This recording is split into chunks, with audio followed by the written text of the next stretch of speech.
ഇപ്പം ഞാൻ എന്നും 5:30 എഴുന്നേൽക്കും. 5:30 എഴുന്നേറ്റ് കഴിഞ്ഞാൽ പെട്ടെന്ന് പണികളിലെല്ലാം ഒതുങ്ങി സമാധാനപരമായിട്ട് ഇരിക്കാം കേട്ടോ. കുറച്ച് പാലിരുന്ന് ആ പാല് ഞാൻ ഉറയൊഴിക്കാൻ വേണ്ടിയിട്ട് കാച്ചി എടുക്കുക കേട്ടോ.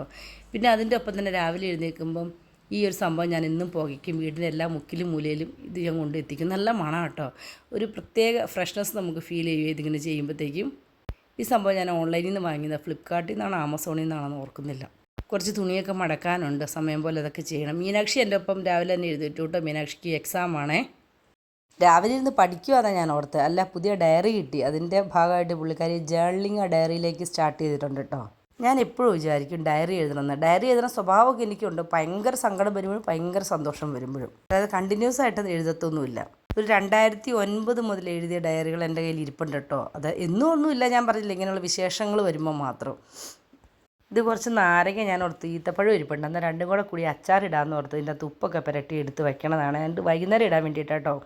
ഇന്നലത്തെ വീഡിയോയിൽ ഞാൻ പറഞ്ഞത് എനിക്കൊരു കേക്കിൻ്റെ ഓർഡർ ഉണ്ടെന്ന്. അപ്പോൾ രാവിലെ തന്നെ അതും കൂടി ചെയ്തെടുക്കുവാണേ. അങ്ങനെ എൻ്റെ എല്ലാ പണികളും ഒതുക്കി പിള്ളേരെയും വിട്ടിട്ട് ഞാനൊരു സ്ഥലം വരെ പോവാം കേട്ടോ. അപ്പം ഞാൻ എങ്ങോട്ടാണ് പോകുന്നത്, ബാക്കിയുള്ള വിശേഷങ്ങളൊക്കെ അപ്പോൾ അടുത്ത വീഡിയോയിൽ പിന്നെ പറയാമേ. അപ്പോൾ ഇത്രയേ ഉള്ളൂ. ടാറ്റാ.